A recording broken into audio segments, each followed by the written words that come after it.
ಪಶ್ಚಿಮ ಘಟ್ಟ ಪ್ರದೇಶದಲ್ಲಿ ವ್ಯಾಪಕವಾಗಿ ಮಳೆ ಬೀಳ್ತಾ ಇರೋದ್ರಿಂದ ಸಹಜವಾಗಿ ಬೆಳಗಾವಿ ನಗರಕ್ಕೆ ನೀರು ಪೂರೈಕೆ ಮಾಡುವಂತ ರಕ್ಕಸಕೊಪ್ಪ ಜಲಾಶಯ ಏನಿದೆ ಅದು ಭರ್ತಿ ಆಗಿರುವಂಥದ್ದು. ಆ ಹಿನ್ನೆಲೆಯಲ್ಲಿ ಇವತ್ತು ಬೆಳಗಾವಿ ಮಹಾನಗರ ಪಾಲಿಕೆಯಿಂದ ಗಂಗಾ ಪೂಜೆಯನ್ನ ನೆರವೇರಿಸಲಾಗಿದೆ. ಇದೀಗ ನಾನು ರಕ್ಕಸಕೊಪ್ಪ ಜಲಾಶಯದ ಒಂದಿಷ್ಟು ದೃಶ್ಯವನ್ನ ತಮಗೆ ತೋರಿಸುವಂತ ಪ್ರಯತ್ನವನ್ನ ಮಾಡ್ತೀನಿ. ಸುಮಾರು 0.58 TMC ಸಾಮರ್ಥ್ಯದ ಈ ರಕ್ಕಸಕೊಪ್ಪ ಜಲಾಶಯ ಏನಿದೆ ಅವಧಿಗೆ ಮುನ್ನವೇ ಏನಂತಂದ್ರೆ ತುಂಬಿರೋದ್ರಿಂದ ಸಹಜವಾಗಿ ಏನಂತಂದ್ರೆ ಎಲ್ಲರಲ್ಲೂ ಹರ್ಷ ವ್ಯಕ್ತವಾಗಿದೆ. ಯಾಕಂತಂದ್ರೆ ಬೆಳಗಾವಿ ಮಹಾನಗರ ಪಾಲಿಕೆಯಿಂದ ಪೂರೈಕೆ ಮಾಡ್ತಕ್ಕಂಥ ನೀರು ಏನಿದೆ ಇದನ್ನೇ ಅವಲಂಬಿಸಿರೋದ್ರಿಂದ ಸಹಜವಾಗಿ ಈಗ ಅವಧಿಗೆ ಮುನ್ನವೇ ಏನಂತಂದ್ರೆ ಜಲಾಶಯ ಭರ್ತಿಯಾಗಿರೋದ್ರಿಂದ ಈಗ ಏನಂತಂದ್ರೆ ಎಲ್ಲ ಮಹಾನಗರ ಪಾಲಿಕೆಯ ಸದಸ್ಯರ ಜೊತೆ ಸೇರ್ಕೊಂಡು ಮಹಾನಗರ ಪಾಲಿಕೆ ಅಧಿಕಾರಿಗಳು ಇವತ್ತು ಗಂಗಾ ಪೂಜೆಯನ್ನು ನೆರವೇರಿಸಿದ್ದಾರೆ. ನನ್ನ ಜೊತೆ ಮಾತನಾಡ್ಲಿಕ್ಕೆ ಖುದ್ದು ಏನಂತಂದ್ರೆ ಮಹಾನಗರ ಪಾಲಿಕೆಯ ಮೇಯರ್ ಇದ್ದಾರೆ, ಅವರನ್ನು ಮಾತಾಡ್ತೀನಿ. ಈಗ ಅವಧಿಗೆ ಮುನ್ನವೇ ಏನಂತಂದ್ರೆ ಜಲಾಶಯ ಭರ್ತಿಯಾಗಿರುವಂಥದ್ದು ಏನ್ ಹೇಳ ಬಯಸ್ತೀರಿ? ಪ್ರತಿ ವರ್ಷ ನಾವು ಇಲ್ಲಿ ಗಂಗಾ ಪೂಜೆ ಅಂತ ಮಾಡ್ತಾ ಇರ್ತೀವಿ. ಯಾಕಂದ್ರೆ ಅದು ಜಲಾಶಯ ತುಂಬಿದ ಕೂಡಲೇ ನಾವು ಮಾಡ್ತೇವೆ. ಈ ವರ್ಷ ಕೂಡ ಮಾಡ್ತೇವೆ. ಈ ಏನ ನಾವು ಗಂಗಾ ಪೂಜೆ ಮಾಡ್ತೇವೆ ಶ್ರಾವಣದಲ್ಲಿ ಮಾಡ್ತೇವೆ. ಈ ವರ್ಷ ಕೂಡ ಶ್ರಾವಣದಲ್ಲಿ ಪೂಜೆ ಮಾಡಿದ್ದೀವಿ. ಈ ವರ್ಷ ಅಧಿಕಾರಿ ಹೇಳೋ ಮಟ್ಟದ ಮಾತಂದ್ರೆ ಈ ವರ್ಷ ಪ್ರತಿ ವರ್ಷಕ್ಕಿಂತ ನೀರು ಹೆಚ್ಚಾಗಿದೆ ಅಂತ ಹೇಳ್ತಾ ಇದ್ದಾರೆ. ಸಂತೋಷ, ಎಲ್ಲ ಬೆಳಗಾವಿ ಜನರಿಗೆ ಇದು ಸಂತೋಷ ಮಾತ. ಮತ್ತು ಈ ವರ್ಷ ಕೂಡ ನಾವು ಏನು L&Tದು ಕೆಲಸ ನಡೀತಾ ಇದೆ.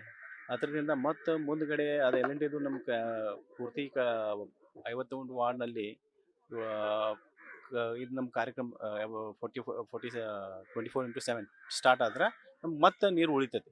ಯಾಕಂದ್ರೆ ನೀವು ನೋಡಿರ್ಬೋದು ಎಲ್ಲೆಲ್ಲೇ ನಾವು ಲೀಕೇಜು ಇದೆ, ಕೆಲವು ಕಡೆ ಜನ ನೀರು ಬಿಡೋದು ಏನು ಸಿಸ್ಟಮ್ ಇದೆ ಅಂದ್ರೆ ಅವ್ರ ಏನು ಟ್ಯಾಪ್ ಇರ್ತೈತಿ, ಅದಕ್ಕೆ ಟ್ಯಾಪ್ ಇಲ್ಲ ಅಂದರೆ ಬರೀ ಪೈಪ್ದಿಂದ ನೀರು ಹೋಗ್ತೈತಿ. ಅದು ತುಂಬ ಆದ ಕೂಡಲೇ ಅದು ಕಂಟಿನ್ಯೂ ಹಂಗೆ ಗಟರ್ನಲ್ಲಿ ಹೋಗ್ತಾ ಇರ್ತೈತಿ. ಈ ಥರದ್ದು 24/7 ಆದ್ರಿಂದ ಬಂದ್ ಆಗಿಬಿಡ್ತೈತಿ.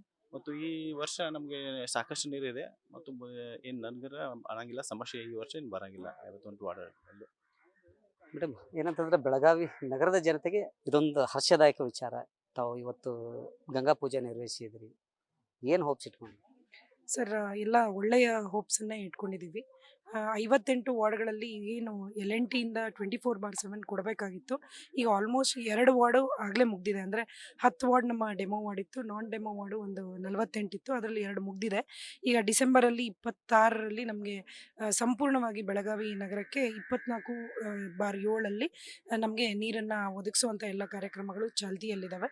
ಇದಕ್ಕೆ ನಮ್ಮ ಸಚಿವರು ಮತ್ತು ಎರಡೂ ಶಾಸಕತ್ರಯರ ಒಂದು ನಿರ್ದೇಶನ ಮತ್ತು ಮೇಯರ್ ಸಾಹೇಬರ ಒಂದು ಸಭೆಗಳ ಮುಖಾಂತರ ಇದು ನಾವು ಮಾಡೋಕ್ಕೆ ಎಲ್ಲ ಒಂದು ಹೋಪ್ಸನ್ನು ಇಟ್ಕೊಂಡಿದ್ದೀವಿ. ಈಗ ಅವಧಿಗೆ ಮುನ್ನವೇ ಇದು ಭರ್ತಿಯಾಗಿರೋದ್ರಿಂದ ನಮ್ಮಲ್ಲಿ ಬಹಳಷ್ಟು ಸಂತೋಷ ಆಗಿದೆ. ಜನರಿಗೂ ಸಹಿತ ನಾವು ಪೂರೈಕೆಯಲ್ಲಿ ಯಾವುದೇ ರೀತಿಯಾದ ವ್ಯತ್ಯಯನ ಮಾಡದೇ ಇರೋ ರೀತಿಯಲ್ಲಿ ನಮಗೆ ನೀರು ಒಳ್ಳೆಯ ಒಂದು ಸಾಥ್ ಕೊಟ್ಟಿದೆ ಅಂತ ಹೇಳ್ಬೋದು. ಮಹಾನಗರ ಪಾಲಿಕೆ ಸದಸ್ಯರಾಗಿ ತಾವು ಇವತ್ತು ಭಾಗಿಯಾಗಿದ್ರಿ, ಏನು? ಇವತ್ತು ನಮ್ಮ ಬೆಳಗಾವಿ ಮಹಾನಗರ ಪಾಲಿಕೆ 58 ವಾರ್ಡಿಗೆ ಒಂದು ರಿಕ್ವೈರ್ಮೆಂಟ್ ಇರೋದು 1.75. ಅದರಲ್ಲಿ 2 ಜೀವಜಲ ಅಂದರೆ ನಮ್ಮ ರಾಕಸ್ಕೋಪ್ ಒಂದು ಮತ್ತು ಹಿಡ್ಕಲ್ ಡ್ಯಾಮ್ ಒಂದು. ಈ ರಾಕಸ್ಕೋಪದಿಂದ ಅರ್ಧ TMC ಇದ್ದರೂ ಕೂಡ ಹತ್ತತ್ರ 1 TMC ಅವರಿಗೆ ನಾವು ಪೂರೈಸ್ತಾ ಇದ್ವಿ.